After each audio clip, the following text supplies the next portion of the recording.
Critical Role has just revealed their massive new plans for 2026. Enlighten me. Before we dive into the huge new Critical Role announcement, why not take a second to hit those like and subscribe buttons to help us keep this content coming? It's free and it really helps. And then, let's talk Critical Role's future plans. Critical Role just dropped a huge announcement of their 2026 live tour called Echoes of Exandria,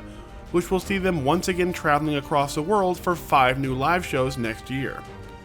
The tour will feature a return to an old stomping ground, with the O2 Arena in London being on their list, as well as new stops in Dallas-Fort Worth, Berlin, Atlanta, and Edinburgh, as the live tours become a major new part of the Critical Role business model moving forward. But this second straight year of world tours also sheds some light on the future aspects of Critical Role as well. First off, expect almost all of these live shows to feature the cast of the original 3 campaigns, with a name like Echoes of Exandria, so we'd imagine mainly the Mighty Nine and Bell's Hell's cast will be continuing their adventures with some big one-offs, but we wouldn't be shocked if the increasingly aged Vox Machina characters show up for maybe one of them as well. This feels like the chance to explore those last nooks and crannies of Exandria that Matt had talked about, without committing to another full campaign in the same setting, which also makes us more confident about our prediction that Campaign 4 will in fact take place in a different world or a vastly different version of Exandria,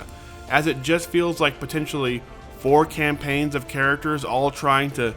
juggle the continuity and exploring Exandria at the same time would just be a nightmare for the Critical Role cast to navigate, and we don't imagine that's a road they're going to go down. Secondly, expect more big breaks in Campaign 4, and a lot more one-shots and short campaigns to fill those gaps, as these live shows take a tremendous amount of time and resources to produce, set up, and prepare for,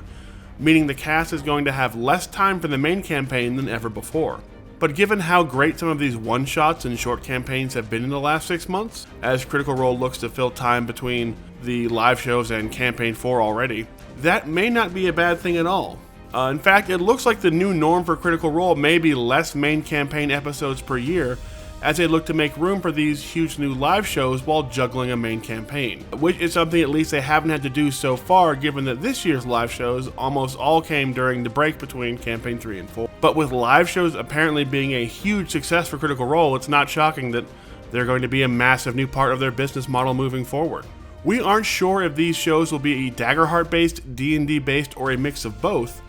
but given the fact that Bell's Hells will be adventuring in a Daggerheart-based Exandria for the first time in their upcoming live show in Indianapolis, we suspect that at the very least, going forward, the Bell's Hells-based live shows will be Daggerheart-based. So we can't wait to see how all that shakes out when the live shows start in spring of 2026. Tickets for all 5 live shows should go on sale shortly, so make sure you keep your eyes peeled so you don't miss out on another year of Critical Role around the world, as the new live show era of the Actual Play series seems to be their big plan for the Actual Play's future. So what do you think? Are you ready for a second straight year full of Critical Role live shows? Let us know down in the comments, and don't forget to hit those like and subscribe buttons.